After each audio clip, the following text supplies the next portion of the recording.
My name is Nancy Bridge. I am a teacher in Orlando, Florida, and today I'd like to share with you one of my students' favorite lessons from Nourishing the Planet for the 21st Century from Nutrients for Life. And this is lesson 5, but it's really better known as the apple lesson. And for those of you at home, the only thing that you will need is a piece of paper and a pencil. When you look at our beautiful blue planet, what do you think are some of the ways that we use this beautiful blue planet? You might say things like farming or houses. Anyway, what I'd like you to do is I'd like you to take your piece of paper and pencil and write down some of the ways that you think this beautiful blue planet is used. Now let's pause the video and let's think of how many uses you can come up with for the planet Earth.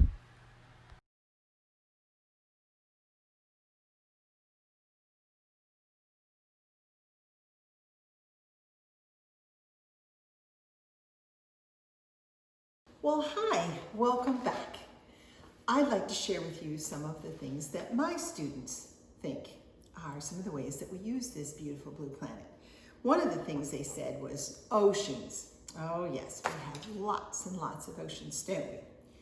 And along with the oceans come lakes. We have lots of water on this planet.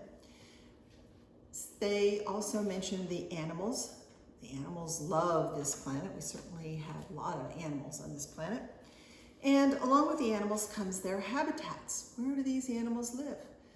All the different places where they live. And you might have listed some of those like rainforest and desert. And so all of the different habitats where they live. Then there's people. We live in houses. Certainly that's one of the uses for this planet. And schools, we're all going to school right now. So schools are certainly one of the ways that we use this planet. Maybe your parents go to work, so that's one of the ways that, the things that we do on this planet. And we certainly shop, we go to stores, they're all over the place, and we have fun. Think about when you go out and you're on the playground, you're playing, you may go for a hike, you may go for a bike ride, climb a mountain, swim in the ocean, play in a lake. All of those are uses for this planet. Then of course we have to eat. So where does the food we eat come from? It comes from farms. And we also have meat. So we have cows and chickens and pigs. They use this planet. And then some of the materials that we mine, some of our raw materials, we mine those out of the ground. So these are some of the uses for our planet. Did you ever stop to think about how we divide all this up? We talk about the oceans covering 3/4 of our planet, but we don't really talk about all of the other things. Well, Nutrients for Life has a lesson fondly known as the apple lesson. And so today I'd like to share that lesson with you. So we'll take these and we'll get an apple. And this apple, we're going to pretend like this apple, when it was all together, was the planet. So we're going to cut it into 4 pieces. And those 4 pieces then are really representative. If we take 3 of those, that's our water. So that is the water that's on this planet. So basically humans get 1/4 of our planet. Well, how much of that do we use for agriculture? Well, if you take that 1/4 and you cut it, so now you're talking about, that's right, 1/8. So take 1/8 of the planet, we'll set that aside. And we cut that in half. So now we're down to, you guys are good, a 1/16 of the planet. And we take that 1/16 of the planet and we cut that into this little tiny sliver. And we have this little tiny piece left. We farm somewhere between 30 and 40% of our planet. And when we're talking farming or agriculture, we're talking about food, fuel, fiber. So if you want to talk about the soils, then just this tiny little peel on the outside, that is the soil that nourishes all of the plants that we eat. It's kind of an amazing look at our world, isn't it? What happens in the future? We have between 7.5 and 8 billion people on our planet today. What happens when we have 10 billion people by 2050? Are we going to need more land, or are we going to just get really good at farming? Brainstorm some of the really good ways that we can grow more food in maybe the same amount of space. See you later. Now let's learn about organic and inorganic fertilizers. What is the difference between organic fertilizer and commercial fertilizer? Oh, and that's a tough one, because when I ask my students that, most of the time they will launch into, well, my mom always goes and buys organic carrots. Well, organic food is different than organic fertilizer. And today we're just going to talk about organic fertilizer. So organic fertilizers, you might see them in a bag, something like this. This is one type. And one of the things that most organic fertilizers have in common is they have some kind of manure in them. And that's not as awful as it sounds, because really the manure has been cooked and dried. It's just kind of a chunky, sort of dark, organic looking material. The other fertilizer is a commercial fertilizer, and it looks something like this. The one thing that you will notice on a commercial fertilizer bag is that they always have these big numbers right here in the center. There's 3 of them. That is the nitrogen, the phosphorus, and the potassium content of the bag. And so a commercial fertilizer would look something like this, little balls, pellets. So that's an organic fertilizer and a commercial fertilizer. One of them is not good, not bad. They're just different. And so I'm going to talk today just a little bit about how they are different. If you're a human being, you might choose to eat something like this. All of these have vitamin C in them. And if you are a healthy human being, all of these are a good source of vitamin C. But how much vitamin C is in each one of them? And which one has the most vitamin C? You don't really know. And that's kind of the thing about an organic fertilizer. You're not absolutely sure, because a chemist has not gone through and analyzed exactly what's in there as far as the macro and micronutrients. If you're a healthy person, any of these are a good source of vitamin C. But what happens if you have a vitamin C deficiency? And let's say your doctor says you need more vitamin C. Well, which one of those would I eat? And how much of it would I eat? So then you might go to something like this, which is a tablet, and it tells you exactly how much vitamin C is in there. So again, one of them is an organic form, and one of them is a commercial form of vitamin C. Neither one of them is good or bad. They're just different, and they have different uses. So if I have plants, I may find that I have a different use. This is kind of an interesting, this is phosphate rock. This is mined in the state of Florida. It is certainly in its natural state. It's just a bunch of little rocks. And if you're interested in the whole process for how this phosphate comes out of the ground and is processed into a commercial fertilizer, Nutrients for Life has an incredible video on their website. But this, again, it's phosphate, but you don't really know how much phosphate is in there. So how much of this would I use or not use.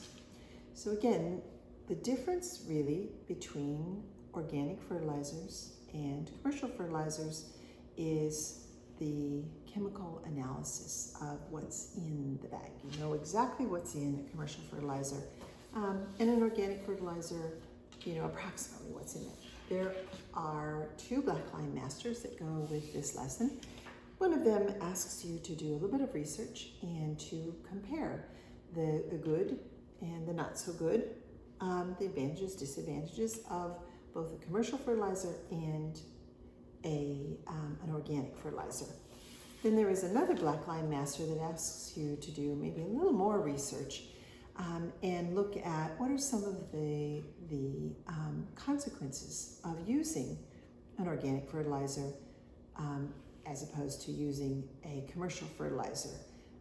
Lots of good discussion, lots of really good research. So I hope you enjoy. Michelle Miller, otherwise known as Farm Babe, is considered an influencer, speaker, and advocate for the ag industry. Let's hear from her as she tells us about her career. Well, welcome here to Nutrients for Life's Career Spotlight. Today we have with us Michelle Miller, otherwise known as the Farm Babe, and we're going to learn a little bit more about what she does and some interesting facts about where she's come from and how she's gotten to where she is. So, Michelle, do you want to just introduce yourself and tell us a little bit about what your career path has been? Yeah, so my name's Michelle Miller. I go as the Farm Babe on social media, and I work as a social media influencer. I'm a farmer. I'm a columnist with agdaily.com. As a writer, I'm a keynote speaker, and just use social media as a way to bridge the gap between consumers and farmers. You kind of have a lot of career titles in there Yeah. that manage and juggle all the time. So do you want to tell us a little bit about what your education background was and how you got to where you are now? Yeah, it's been a really interesting journey because so many people end up not using their degrees. And so that was me. I grew up in Wisconsin and I was around agriculture a lot as a student growing up, but I moved to Los Angeles and actually got a degree in fashion and ended up working for Gucci on Rodeo Drive of all places. So between Rodeo Drive, I was really involved in the fashion industry in my early 20s, and I moved to Chicago. And so that was really my background, which was crazy. And then I ended up dating a farmer and I moved to Iowa, and that's really kind of where my perspective changed. When you're in the big city, it can be really easy to fall victim to a lot of misinformation and food myths or trends or marketing labels or whatever. And so that's really kind of how it all started. Was I started a Facebook page and a blog just about 5 years ago now, and it's really just grown from there as a way to kind of bust the myths that I used to believe in and give people a clear sense of direction on food and farming and give science a bigger voice in that space. That's really interesting, the different path that you kind of took where you are. So is it? it is, you know, we don't always end up where we think we're going to go. So very true. Yeah. So tell us a little bit more about what exactly you do on a day-to-day. You have a lot of different aspects, so give us a little insight. Every day is different. You know, you always have some farm obligations, but when you're on a farm with other people, or, you know, I'm sure a lot of people listening that are on family farms, you know, you kind of have different people play different roles. So fortunately, I'm not too dependent on for actual chores because, you know, the Farm Babe has just taken off so much. So now I write an article a week. So there's a day or two a week that I might be working on an article and writing. I do a lot of social media posts. So that's a part of my day-to-day. I also, you know, have to prepare speeches. I have to book travel, responding to a lot of emails and follow-ups. So between the writing, speaking, influencing, so I do a lot of content creation. I create videos, I do posts, I make memes and all different types of content. So it really just depends upon my deadline, what I have to do that day or that week, and what I have on my calendar for, oh yeah, I've got to do this post on this day for this brand, or have to prepare this speech for this group for this day. And so it takes a lot of organization on my part, and just to be able to, like, constantly have your calendar and your notebook ready. Constantly have the different tools you need that just helps you get the job done. So yeah, it's fun, but got to be organized. Yeah, it sounds like it's constantly changing and moving, and you have It to is. be prepared. Yeah, Yeah. very good. So, what do you like most about what you're doing? I think that's one of the things I like the most is that every day is so different.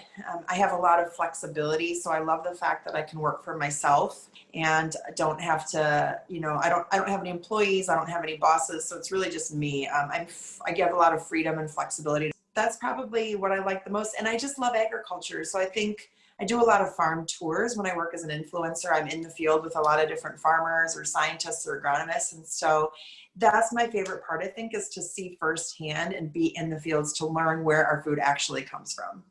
So, what is the most challenging part about your job, about what you do?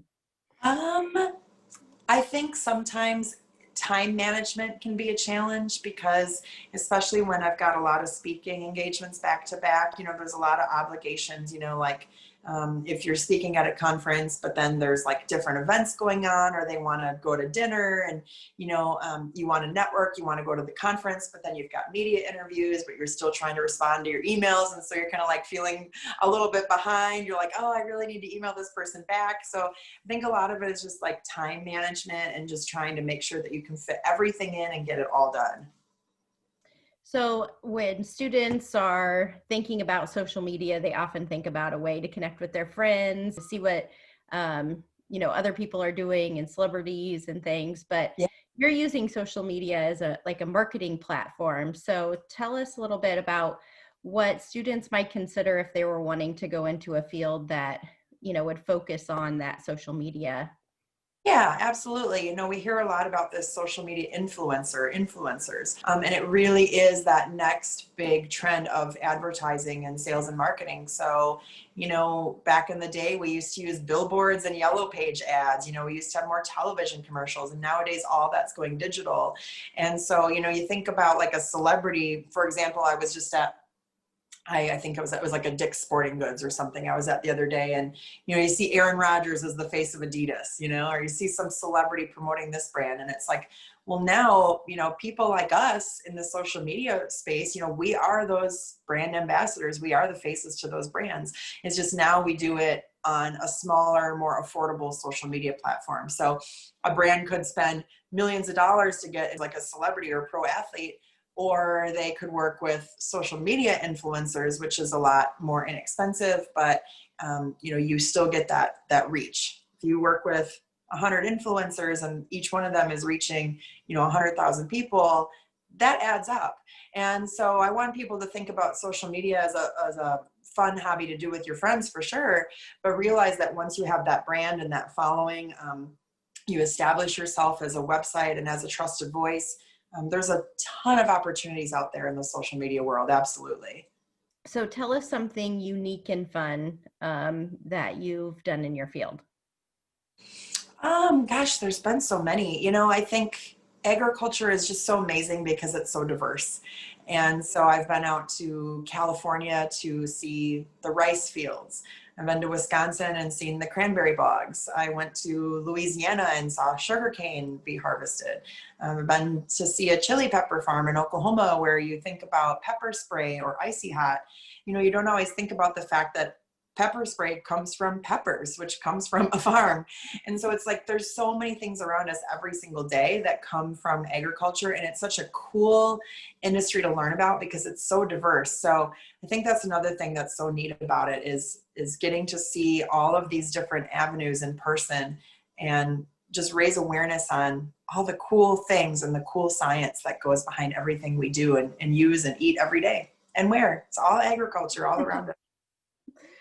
So, how does what you're doing impact agriculture? Because I feel like, your role has a large impact or could have a large impact on how people view agriculture in the industry. Yeah. And, when you think about it, there's just not a lot of people doing it, right? Farmers are 1% of the population. And so I feel like their voices are often not heard. And so I guess one of my biggest goals or missions is to give them a bigger voice. farmers work so hard, but they're so underappreciated so often. So when you're trying to work in that food and farm space, you know, giving them a voice, you know, helping the scientists get their work heard, working with agronomists, scientists, veterinarians, everything that happens in our industry, people want to know. The average consumer wants to know where their food comes from, but they don't always know where to go. And so it's been a really great platform to be a real person, a real influencer or blogger, where you can help give them a voice and bridge that gap is really rewarding. When you can help ease people's food fears, or you know, just have them feel more comfortable with the safety of our food supply. So, you know, as a parent with young children, if my children came to me and said, you know, I want to make a career of being an influencer and speaking and, you know, doing interviews, I would maybe be concerned about that because there's no like straight path. So what would your, you know, recommendations be to a student who wanted to, you know, seek that type of career? Yeah, well, I would say that it can be a wonderful career, full of all the things that we're talking about, and it can be lucrative too. But it takes a while to build that following. So I would encourage, you know, students interested in taking this path to realize that it takes a long time to build that following, to be able to monetize that to a level where you have a full-time career.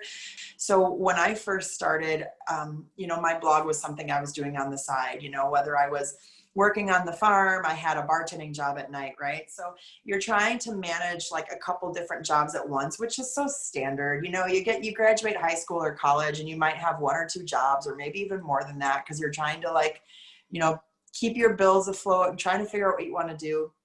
And so it takes a while. I want people to have reasonable expectations where you can say, hey, this isn't going to build up overnight. You can't just be like, I want 100,000 followers in 3 months. Like, that can sometimes take years. So definitely have the right expectations to know that it's not going to happen overnight, and you might have to have another job, but stick with it. If it's something that you're good at and it makes you happy, it can be a really awesome career over time.